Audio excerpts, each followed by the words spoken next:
animating spirit of this was that this is a club for musicians. Yeah. It's not a club for the audience. And it's a place which gives musicians a place to try their music and to try interacting with each other. Yeah. And if the audience doesn't like it, it's too bad. Because it's a place for experimentation. And all experiments don't work. Absolutely. And so we would just toss elements into the mix. And if they didn't work, too bad, you know. Absolutely.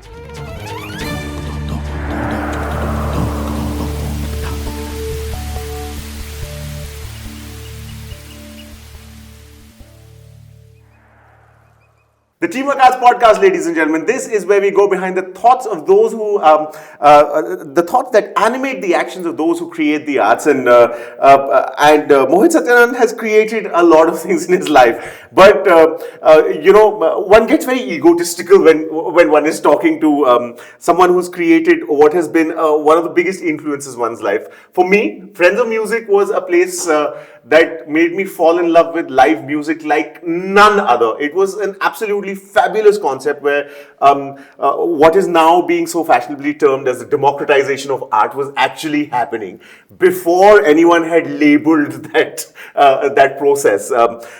People would pay to watch a group perform. Those groups were formed. Some of the biggest names right now in the music industry were formed at Friends of Music, and that idea was formed in the head of Mr. Mohit Satyanand and, of course, the redoubtable Mr. Sanjoy Roy. But Mohit sir, how did that happen? So firstly, it's wrong to say that the idea was born in my head. Okay? It was only incubated in my head. So there's a crucial difference. Let me tell you the story. So the story is that my younger sister Kanika is an amateur singer. She was a very talented amateur singer, and she had a small group who used to sing covers. There was nothing pretentious about them. They sang covers for fun. Right. They were talented. There was Uma Bordoloi and Anju Chopra and Kanika. And for a brief while, Deepika Deshpande, who was one of the early crew of Teamwork. Right. And now a TV actress. So these four women used to sing as a group called Just Us. Just Us. Just Us. And they used to sing covers, Joan Baez and Simon and Garfunkel, and Beatles and so on and so forth. And they had a couple of very successful public shows. And for which they recruited from time to time professional musicians to back them. On this particular occasion, the chief professional music who worked with them was the late and much loved Valentine Shipley. Oh, wow. Val. And so this was the morning after a particularly successful show at Triveni. Right. Which was quite magical. And we filled the amphitheater with some 450 or 500 people. This would have been 93, I think. At a time where there were very few live gigs. And in every sense, it was a spectacular success. And we were just having a quiet family lunch the next day at my elder sister's home. And Val was there. And my sister was very pensive. And I was wondering why. And then at some point in time, she says, it's so sad that here we are. We're just amateur musicians. There's nothing great about us. But we had one of the best shows in the last few years. And that's only because you have the ability to make a show happen. Okay. To put it together. And I wish that amateur musicians who have trained so hard, who depend on music for their livelihood, who can take music forward, had the same opportunity. And so I said, don't wish it, do it.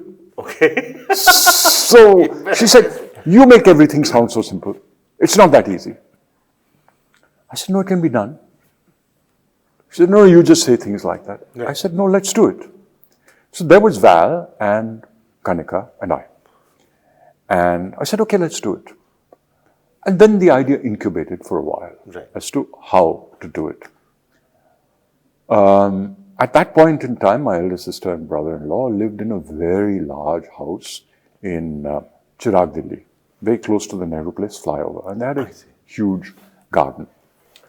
So somehow this idea of a club began to form in my mind. When I say incubate, it didn't take 9 months. It was more like a chicken's egg. It just took a few weeks. And so then I decided, let's have a trial balloon. And so the trial balloon was that we sent, in those days, this was before email, very difficult to conceive, we printed out and cyclo-styled an invitation letter to 40 of our friends. Saying that we're going to have this evening, early evening, I think it was 4:30 or 5, it was still, I think it was probably January. And please come and listen to some music. And I had a short menu. Bring one of these 4 things. Coke, chips, pizza, whatever it was. And it was basically just us again. Okay? With Val, and maybe there was another musician, I forget. And my intent was very clear, which was at the end of the concert to ask people whether they would like this to be a regular occasion.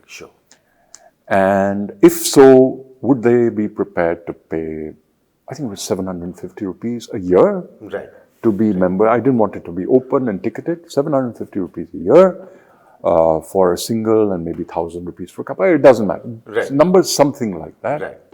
And if they would be willing, then I would start this off. And nearly everybody over there, because they were curated in a sense that, said, yes, we would love to. And I said, okay, I'll keep you posted.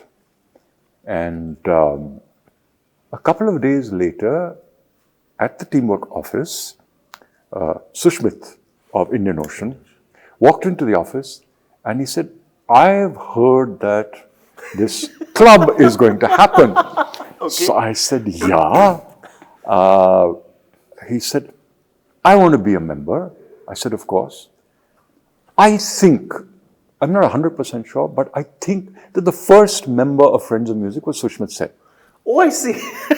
And in a little 1993 diary, Friends of Music members, number 1, Sushmit Sen received 75 rupees. And so I said to Sushmit, so while we're on this topic, will you perform at the first club evening? Because this was not the club, this is the name. And he said, yeah, sure. So I said, look, my idea is to have 2 acts every evening. One lesser known act, one better known act. So can you think of anybody who would be the opening act? Indian Ocean would be the headline act. So he said, let me think about it. So I said, yeah, call me. You need to call me in about 10 days because then I'll have to do the mailer, etc., etc. And so I was, then the responsibilities got sort of divided. So I was doing the band liaison and writing the mail, and my sister Kanika was doing was handling the guests at the front office, etc., and doing the graphics, and Val was doing the sound. We had a borrowed mixer, borrowed speakers, and we were using the veranda of my sister's house as a stage. Our sound was really quite primitive, okay? But big and pounding. So a few days later, Sushmit rang me up and he said, I got somebody who will do the first act. I said, who is he? So he said, you don't know him. Incidentally, his name is also Mohit, but I'm telling you, you like his voice. So I said, okay, fine, if you like him, it's fine. But naam to batao. He said, his name is Mohit Chauhan. He's just come here from Himachal and he's got a very nice voice. So that was the first club evening, okay? Mohit Chauhan, backed by Rahul Ram and Sushmit Sen, Sen. followed by Indian Ocean. That was our first evening. We can call it a reasonable start. It was a reasonable start. And by the time we had a second club evening, which was now our third performance, at some point in time, it was rocking. I don't remember who it was. I think it may have been Palash. Okay. And Euphoria. I'm not 100% sure. At some point in time, my brother-in-law, whose home it was, his sister, a very dear friend, came to me and said, I just wanted to see something. I said, what? She pointed to the front wall of the house, which fronted the outer ring road. Right. The Nehru Place flyover was not built. She said, just look at the number of people who were looking over the wall. There were about 40 people outside looking in. And that's when I realized that this place is outgrown. Yeah. Or the event has outgrown this place. And I realized that we've got to make it more sort of organized and commercial. Yeah. We had a neighbor in Panchil who ran a somewhat decrepit outdoor restaurant called very simply the Farmhouse, which was under the shadow of the Qutub Minar. Yes. So, as you can see, this was all very seat of the pants, all very reactive. So, the next morning, he lived across the road, got into the car, went there, and I said, Dippy, I have a proposition for you. He said, what? I said, I have this club, and we need to find a place. I don't want any commercials, no nothing. It's very simple. We will set up the music, we will bring the guests, you sell the food and beer. No transaction between us. Because it was a not registered organization, everything, it was just cash, etc., etc., etc. He said, done. And that's where Friends of Music just mushroomed. Yeah. And then we introduced the third element, which was that we would pass the word around that these two acts, and once these are over, then we'll have a jam. And any musician who wants to join that jam should just register beforehand. And it was so democratic.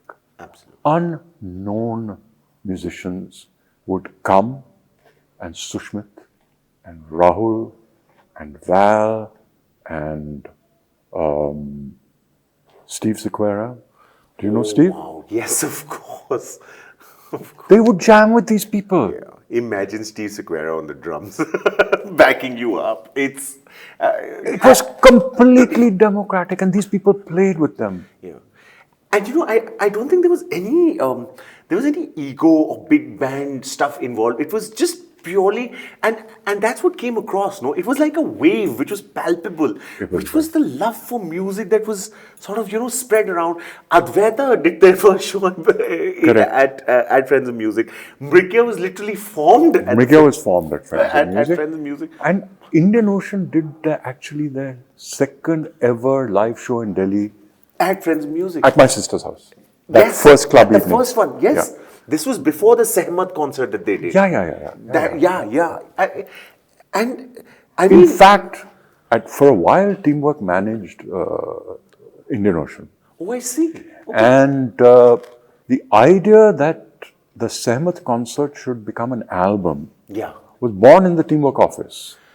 Oh, wow. Okay. And they couldn't find anybody to back it. And then Sushmit, who had been a salesman at HMV, found this chap called, I think his name was Naresh Malhotra, who ran a distribution of cassettes out of Palika Bazaar. He agreed to become the publisher of that album. Absolutely. And so I just want to say one thing, which was the animating spirit. The animating spirit of this was that this is a club for musicians. Yeah. It's not a club for the audience. And it's a place which gives musicians a place to try their music and to try interacting with each other. Yeah. And if the audience doesn't like it, it's too bad. Because it's a place for experimentation, and all experiments don't work. Absolutely. And so we would just toss elements into the mix, and if they didn't work, too bad, Absolutely. And I think it was the courage of conviction, wasn't it? That we want to do this, and there are people who would want to be a part of it. Right. What is now being bandied about so frivolously, the whole art for the sake of art, was the talk that was literally being walked at Friends of Music. There was no talk. There was only walk. There was only walk. This art for the sake of art and so on. This was not it. No It was talk. just a very simple process of this very emotional and empathetic insight of Kanika, and I, in this very Punjabi entrepreneurial manner, just jumping into it and making it happen. But what a vibrant, creative scene it was at that point of time. I think Theatre Action Group was already on, wasn't it? When TAG was over. TAG was later. No. TAG was over by then. Oh, it was over by then. TAG was over by then. In fact, it was when TAG. So formally, I don't know exactly when TAG died. Right, of course. But in the 80s, TAG was run by Barry, of course, who was the Barry John, of course. who was the creative spirit behind it. Right. Sanjoy, who was the admin director and ran the group, and I, who was a financial controller or some such fancy title, who basically made sure that we didn't go broke. Right. And it's when Sanjoy and I resigned from TAG in 1989, it sort of limped along for a couple of years, but never had that same energy any longer. And it was, I think, because of the vacuum left in the creative and event management side of us that teamwork emerged. It emerged from that vacuum. Right, of course. So TAG by then was over. Sanjoy and I started by making documentary films in teamwork. Right. Friends of Music for a while had nothing to do with teamwork because it was just this side thing that Val and Kanika and I did. But once it grew, there were two distinct steps.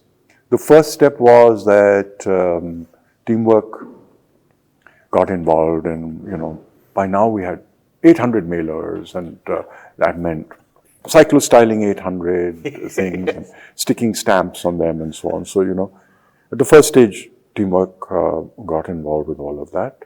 But the second stage was much more dramatic, which was that in '96, when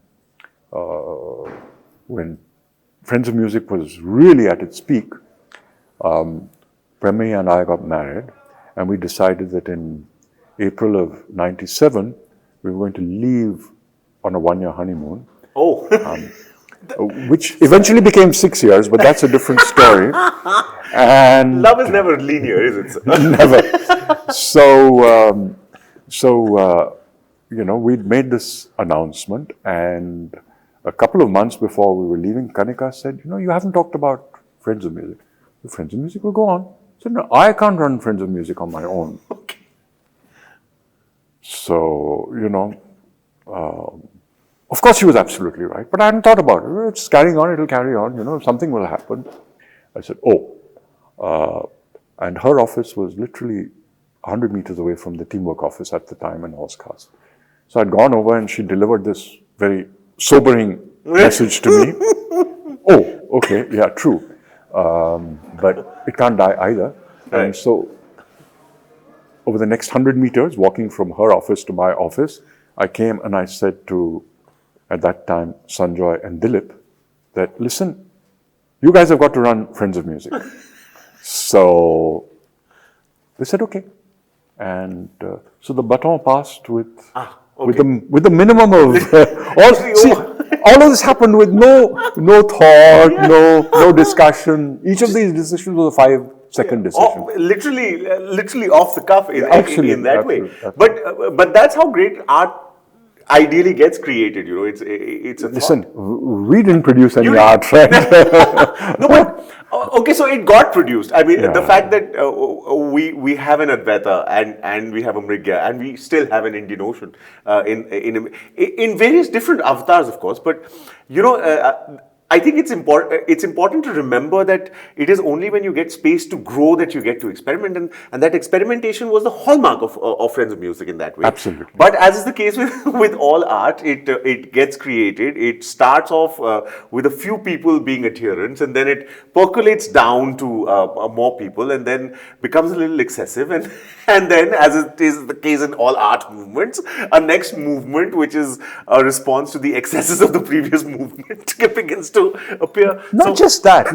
I think there's another dimension to it, which if you just look around here, where we are right now in Jaipur music stage and so on and so forth, it is that there are always reverberations of what you do. Yes. Which are unplanned. Yes. You don't know how deep or wide or loud they're going to be, but they exist. So you were relatively young then. Yes. You got influenced by Friends of Music. Absolutely. We have someone watching us as we are recording who was literally a baby then, and definitely got influenced by it. Absolutely. And is today a musician and a music producer. Absolutely. And the person who's been doing the sound for all teamwork events for the last 10 years remembers very clearly how his parents used to bring him to every Friends of Music. I'm talking of Anindo, obviously. Right? Anindo Bose, of course, being... what have I dropped? Okay. Sorry. Anindo Bose, of course, being one of the finest sound engineers that we have and the creative force behind Advaita. At that point of time, it was also the whole Artists Unlimited thing that was also coming along. Right. But he also sort of began in a sense at Friends of Music. So the reverberations are, they're uncontrolled, but and they're unaccounted for, and they're never the reason for doing it. But I think if something is done with honesty and also to some extent without a sense of ownership and control, then in fact the reverberations can be even stronger. But there is always a flip side, isn't there, sir? I mean, towards the end of the era of Friends of Music, so to speak, people had begun to refer to it as a jhola event and as a place where people needed to be seen, where the music was not that important, etc. Were you ever a part of any of those? No, so one heard these comments. It's bound to happen, right? And you can't control it, but everything has a sense of time and place and purpose, and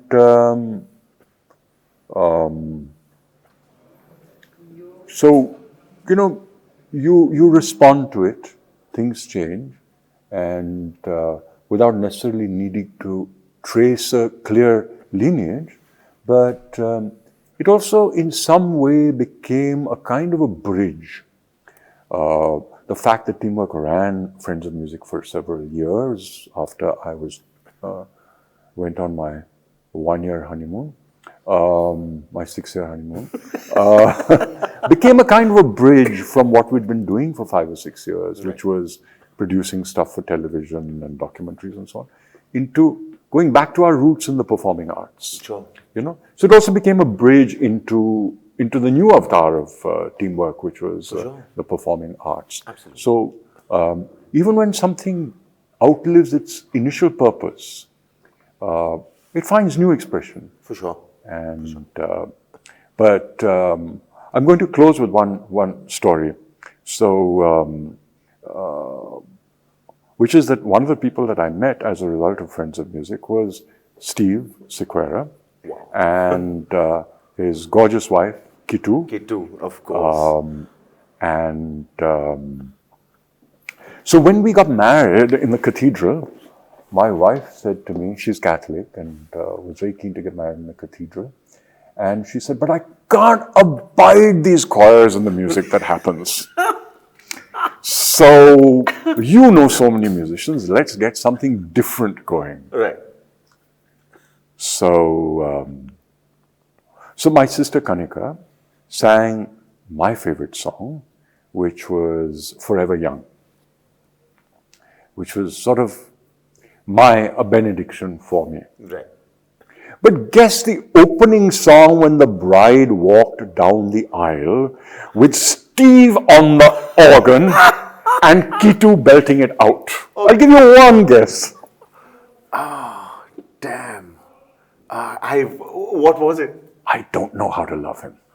Oh, God. Jesus Christ, superstar! And I've had so many men before in so many different ways, challenging, in a sense, the church. And you know Kitu's voice. It's arousing. It's arousing.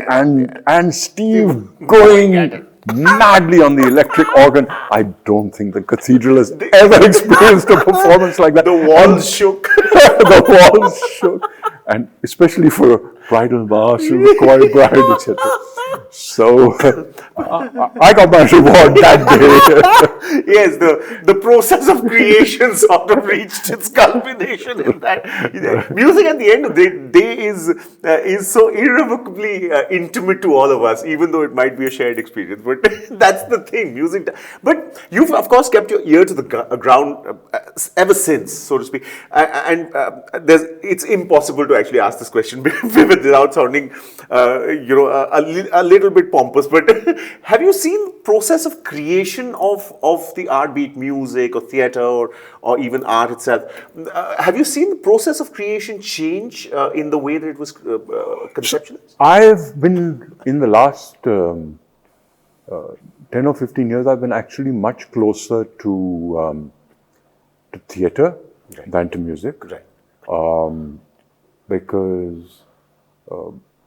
Because I've never been a practitioner of music. I don't sing or play anything, but I've been a practitioner of theatre all my life. Of course. And that, as I mentioned earlier, is how Sanjoy and I came together and so on and so forth.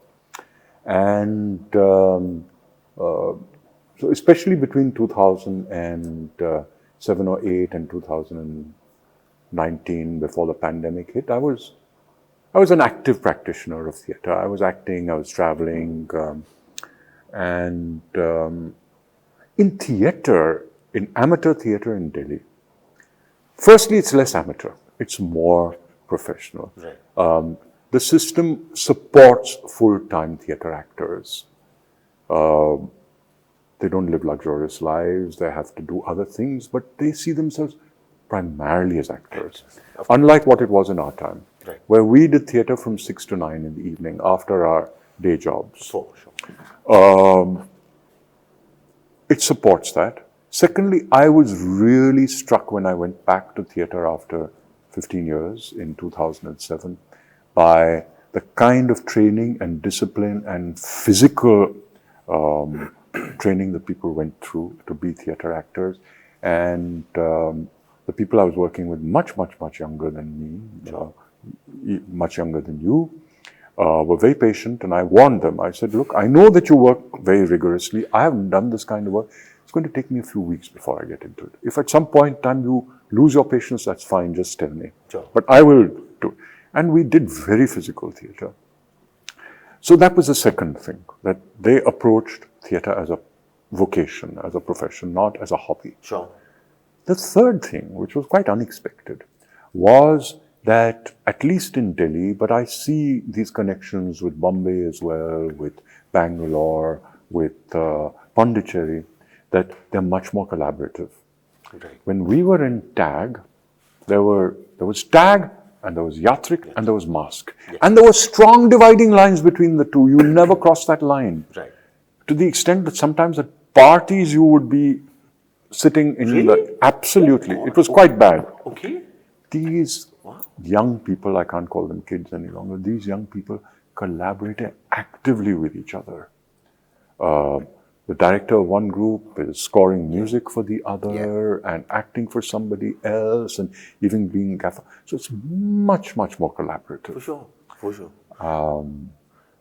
And I think also the fact that, the democratization of art, as I was talking about, has also led to, this generation not having heroes or the concept of a hero within themselves, of them being embracing of the art itself in that way. So I don't think there were the lines of the ego that seems to have blurred a little as far as the collaborative process is concerned. Yes, definitely.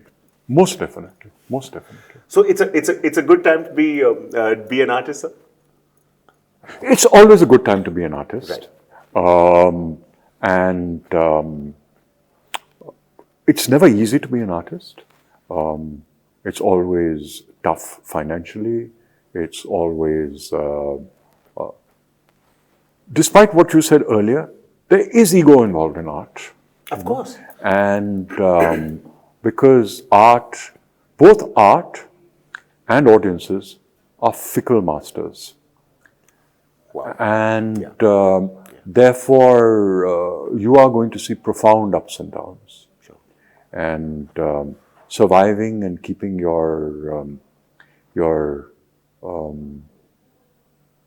there's a certain amount of bravado required to keep reaching within yourself and expressing yourself. Absolutely. Because these are very naked. Yeah. There's a certain nakedness to being honest with any art. Absolutely. Even the art of talking. For sure. So, given those ups and downs, can you still be open? Can you still be generous? Generous is a lovely word, which I heard last night. Can you be generous with what you give, despite perhaps having been rejected? So all those difficult, almost existential questions of art are as old as the history of art. Sure. They're not going to change. Sure. Because they have to do with the condition of being human. For sure. The one change that has happened, which is also, we regard as being inevitable, is the fact that we are, at least in the cities, we are a more prosperous economy. Yeah. And therefore there is room for people, however tenuously, to make a living from the arts. Sure. When I finished college in the 70s, it was virtually inconceivable. It had to be something that you did on the side. Sure. Today,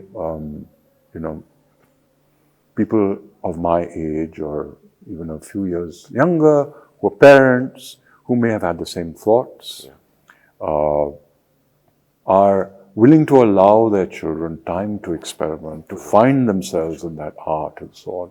And we see lots of examples of it around us. Absolutely. And that comes out of material prosperity, at least for a few people. Sure. Perhaps not for everybody. So, Absolutely. So it's a much better place to be than it was. It is a much better place to be. And the important thing to remember is that all art eventually is about us showing a little bit of naked emotion. So be not afraid of bravado. That's my takeaway. It's a beautiful, beautiful way of expressing it. And Mohit sir, not just for this conversation, but for all of those teachings that you've so wonderfully and so generously given to us of your time. We'd like to thank you very much. My pleasure entirely, Sarthak. Thanks so much. That's the TWA Podcast. It is important to listen, and it is also important to listen to some things that are not said as well, which takes a little bit of thinking, which is a good idea. So hopefully this made you think, and if it did, do let us know. Follow us on social media, subscribe, comment.